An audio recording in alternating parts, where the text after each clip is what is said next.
नमस्कार, मैं हूं अनिकेत पाल और आप देख रहे हैं राही न्यूज़ का खास कार्यक्रम गाँव की बात राही के साथ।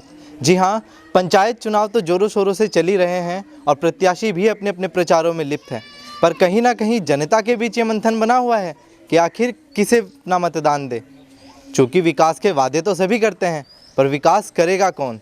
अभी मेरे सहयोगी ने भी आपको दिखाया कि गाँव भारापुर की क्या दुर्दशा हालत हुई है।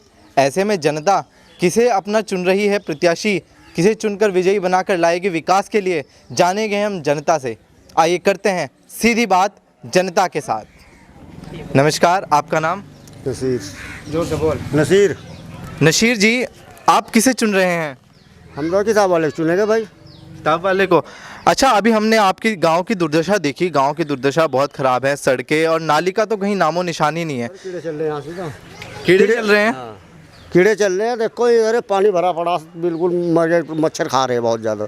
और बुखार चढ़ता हो बहुत, किधर मलेरिया, कोई अपना कोई वहाँ कब्रिस्तान में जा रहे, मलेरिया काट रहे, कोई दवाई नहीं है उतनी यहाँ की। अच्छा, ऐसी स्थिति में जो इतने सारे जनप्रतिनिधि अभी तक रहे, क्या उन्होंने गांव में कोई भी सुधार करने की कोशिश नहीं की? यहाँ कुछ नहीं करा, प्रधान होकर चले गए और पैसे ठग रहे, किसी 20 लाख आ रहे, उन्हें बेदार गुल्लक कर रहे अपना, कुछ नहीं यहाँ से आए। देखो ढाल पड़ास में डब्बके हो रहे, देखो इसमें गाड़ी आओ धसो, यहाँ से घूर घूर करती रहो, यहाँ कुछ नहीं समस्या। तो मतलब लोगों की जो परेशानियां हैं वो निरंतर ऐसी ही बनी रही, जनप्रतिनिधि आते रहे जाते रहे, पर कोई आया नहीं। वो नहीं आया भाई, वोट के चक्कर में सब फिरते हो यहाँ से नहीं, वरना जब प्रधान बन जाए अपने घर बैठ जाते हो सब। आपको क्या लगता है जो अभी आपके प्रत्याशी हैं किताब वाले, वो इस गांव में कितना सुधार करेंगे? वे सुधार की उम्मीद है उनकी, वे बहुत कुछ करेंगे यहाँ पर कॉलोनी के अंदर। कॉलोनी के अंदर जो है ना, नहीं इसे सब आदमी सब चुनेंगे प्रधान, आगे इसकी किस्मत है। अच्छा, उनकी किताब में ऐसी क्या खास बात है जो आप उन्हीं को ही चुन रहे हैं? देखो वे पढ़े लिखे हैं, और जितने हैं वे ऐसे ही अनपढ़ आदमी हैं, अपना बच्चों को पर्चा भरवा रखा, अपना प्रधान नहीं करेंगे। और वो लड़का पढ़ा लिखा है, उसकी जो बीवी वो भी पढ़ी लिखी है, बहुत पढ़े लिखे का काम है। तो देखा आपने कहीं ना कहीं गांव की जो हालत है बहुत खस्ता थी, पर ऐसे में कोई भी जनप्रतिनिधि कभी देखने नहीं आया। ऐसे में लोगों की उम्मीदें बनी हैं किताब, यानी कि विवेक कुमार जी से, जो ग्राम प्रधान प्रत्याशी हैं। ऐसे में लोगों की उम्मीद उनसे जुड़ी हैं कि वो शिक्षित हैं और वो कहीं ना कहीं गाँव का विकास करेंगे। अच्छा, मैं आपसे जानना चाहूँगा, आप किसे चुन रहे हैं? देखो जी, मेरा मानना ये है, वोट इंसान का बहुत कीमती है। आपके वोट की क्या कीमत है? मेरे वोट की बहुत कीमत है। कितनी? बहुत कीमत है, कोई मोल नहीं है। और इंसान उसी को चुने जो अच्छा काम करे, उसके दुख सुख में इंसान काम आए, इंसान उसी को चुने। मेरा तो यही मानना है, जो अपनी कॉलोनी में अच्छा काम कराए, जो एक पढ़ा लिखा इंसान हो और सबका काम करे, सबको साथ लेके चले। तो आप किसे चुन रहे हैं? मेरा भी मानना यह है कि अच्छे इंसान को चुना जाएगा यहाँ पे, जैसे कॉलोनी के साथ है, जैसे कॉलोनी वाले कहेंगे बड़े छोटे हैं, उन्हीं के हम साथ हैं। अच्छा, वैसे अच्छे इंसान तो पहचानेंगे कैसे? क्योंकि कहीं ना कहीं विकास के वादे तो देखो सभी करते हैं इस समय। जी, सभी करते हैं। तो यहाँ पर अभी आप आए हो, आपने देखा इधर पानी की बहुत बड़ी समस्या है। गारा ये गोबर आता है घुल घुल के, इधर कोई यहाँ पर आता नहीं देखने इस चीज़ को। तो क्या इसके पीछे कभी कोई कार्रवाई नहीं हुई? करते हैं लोग, हल्की मुल्की करते हैं, पर दिल से नहीं करते। क्या लगता है अब कौन आने वाला जनप्रतिनिधि कितना सुधार करेगा? बस देखते हैं कौन नया चेहरा निकल के आता है, कौन क्या इसमें कॉलोनी में नया रंग लाएगा। आपका मतदान किसे है? मेरा मतदान उसे है जो इस कॉलोनी के क्या इस भारापुर की विकास करने का काबिल हो। कौन कर सकता है इस गांव का विकास? देखो, जो भी पढ़ा लिखा होगा, वो विवेक हो या कोई भी प्रत्याशी हो, 12 यहाँ पर्चे भर रखे हैं, इनमें से कोई भी प्रत्याशी आता तो उसे ही चुना जाएगा जो इसके काबिल होगा। अच्छा, आपने बोला कि जो शिक्षित हो जी, तो क्या शिक्षा ही विकास करवा सकती है? देखो अगर शिक्षा नहीं की तो हमें मतदान का पता ही नहीं, विकास का पता ही नहीं, विकास क्या होना। अब से यहाँ 40 साल इस कॉलोनी को बसे हुए हो गए। 40 साल में 5 साल के लिए आते हैं, एक दिन के लिए, जो वोट मांगना कि हमें वोट दे दो, वोट तो ले जाते हैं, लेकिन इस कॉलोनी का विकास कोई नहीं करता। सबसे बड़ी विकास की बात है यहाँ की नालियाँ नहीं बनी।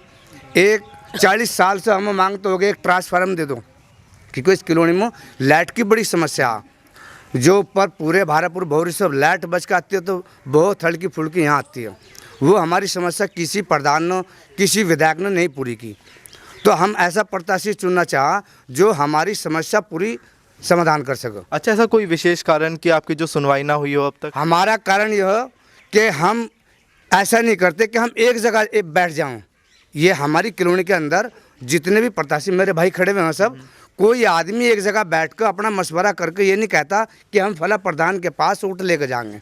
अगर एक जगह बैठ जाए सब और एक जगह बैठ के एक प्रत्याशी को चुन ले कि हम इसे अपना प्रत्याशी चुन ले, वो अगर हार भी जाएगा तब भी वो इतना करेगा कि दूसरे प्रधान को कहकर वो यहाँ का विकास करा सकता है। लेकिन ऐसा इन लोगों में नहीं है, ये लोग सब इकले हैं, इसलिए इन लोगों का विकास नहीं होता। मैं भी इसी में ही हूँ, कॉलोनी में रहता हूँ। अगर ये बंदे सब एक जगह बैठ कर बात मशवरा कर ले कि भाई हमें विवेक को प्रधान बनाना, हमारे यहाँ के 300 कुछ वोट इस कॉलोनी के, लेकिन जितने भी प्रत्याशी सबसे पहले हुए सब इस कॉलोनी के उठ के ऊपर प्रधान होकर चले जाते हैं और अपना गला पी कर गवर्नमेंट का बैठ जाते हैं चुपचाप। फिर 5 साल के बाद आते हैं कि हमें वोट दे दो। तो ये बताओ किस आधार पर इन लोगों को वोट दिया जा? जब हमारा कोई विकास ही नहीं किया इन लोगों ने तो हम किस आधार पर वोट देने लोगों को? आप किताब जो विवेक जी हैं उनका चुनाव निशान किताब है, आप उन्हें चुन रहे हैं। जी, जी। और आपने कहा वो शिक्षित भी हैं, तो कहीं ना कहीं ये सोने पे सुहागा हो गया क्योंकि उनका चुनाव चिन्ह भी किताब है। ऐसी स्थिति में आपको क्या लगता है कि उन्होंने पहले भी कोई काम किया है या अभी उभर के आए हैं? अभी बच्चा 25-27 साल का है, अभी अब से पहले कोई काम नहीं किया इसने, लेकिन अगर हम आगे उसे बढ़ने का मौका देंगे तो शायद हो सकता है कि उसके दिलों में कुछ मोहब्बत आ जाए कि अभी उस कॉलोनी ने मुझे खड़ा किया और वोट भी मिले और उन लोगों का सहयोग भी मिला, वो कुछ काम कर दे। अगर उसने नहीं किया, अगली योजना में उसे बदल देंगे। जो काम नहीं करेगा हम उसे वोट नहीं देंगे। वो विवेक हो या अनिल हो या सुरेश पाल हो या रविंदर हो, कोई भी हो।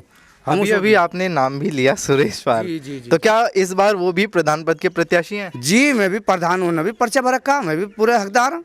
लेकिन यहाँ का हकदार वही होगा जो विकास करके देगा। अगर विकास नहीं करेगा तो हम इधर कॉलोनी में नहीं बढ़ने देंगे उस अगली क्या योजना। उन्होंने अपनी पिछली योजना में कोई विकास किया? वो पहली योजना लड़ रहे हैं क्योंकि ऐसी में पहली सीट आई है हमारी। जब से हमने सिमाड़ी 45 साल की उम्र में पहली बार ऐसी में आई है और ऐसे में हक भी नहीं लोगों का, इसलिए हमने इस बच्चे के सिर पात रखा। अगर ये हमारा काम करेगा, हमारे मतलब का हमारा विकास करेगा, हमारी कॉलोनी की देखभाल करेगा तो आगे 5 साल के बाद में चुना जाएगा, नहीं तो दूसरा बदला जाएगा। देखिए, कहीं ना कहीं जनता के बीच अभी एक उम्मीद जगी है कि विवेक हमारा विकास करेगा, क्योंकि वो शिक्षित है और शिक्षित व्यक्ति योजना कहाँ से कैसे लेकर के आनी है ये अच्छी जानकारी रखता है। ऐसे में उनकी जो उम्मीद है वो केवल अभी विवेक से जुड़ी है। आइए जानते हैं किसी और से कि उनका क्या प्रत्याशी है और वो किसे चुन रहे हैं। ये कहीं ना कहीं आज की जो युवा पीढ़ी है वो एक तरीके से अपनी बात सामने नहीं रख पा रही। मैं आपको बताना चाहूँगा, युवाओं का बोलना बहुत ज़रूरी है।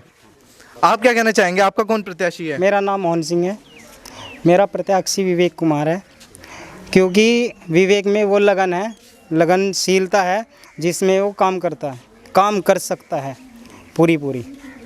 ऐसा कोई विशेष कारण कि आपने उन्हें ही चुना? विशेष कारण क्योंकि पहले से ही वो इतना भावमुख होकर चल रहा कि काम करने के तरीके, बोलने का लहजा, सब चीज़ है उसमें। मतलब लोगों से जो बात करते हैं एक आम लोग की तरह ही बात करते हैं। आम लोग की तरह बात करता है और बात भी करने का रस भी है, बात करने के, बोलने की तहजीब है। अच्छा, आपके गांव की दुर्दशा कहीं ना कहीं बहुत दयनीय अभी हो रखी है। ऐसे में विवेक जी से आप क्या उम्मीद रखते हैं? विवेक जी से उम्मीद है हमें कि पूरा विकास करेंगे, वो विकास में वो पीछे नहीं हटेंगे। देखिए, इसलिए विवेक को चुना है हमने। देखिए, लोगों की उम्मीद कहीं ना कहीं अभी विवेक जी सर जुड़ी है, क्योंकि वो लगता है, लोगों को उम्मीद है कि वो कहीं ना कहीं गांव का विकास करेंगे। गांव की जो हालत अभी बहुत दयनीय हो रखी है, मेरे सहयोगी ने आपको पहले भी दिखाया है। ऐसे में जनता अब उम्मीद जो जगी है, आइए करते हैं उन्हीं प्रत्याशी से बात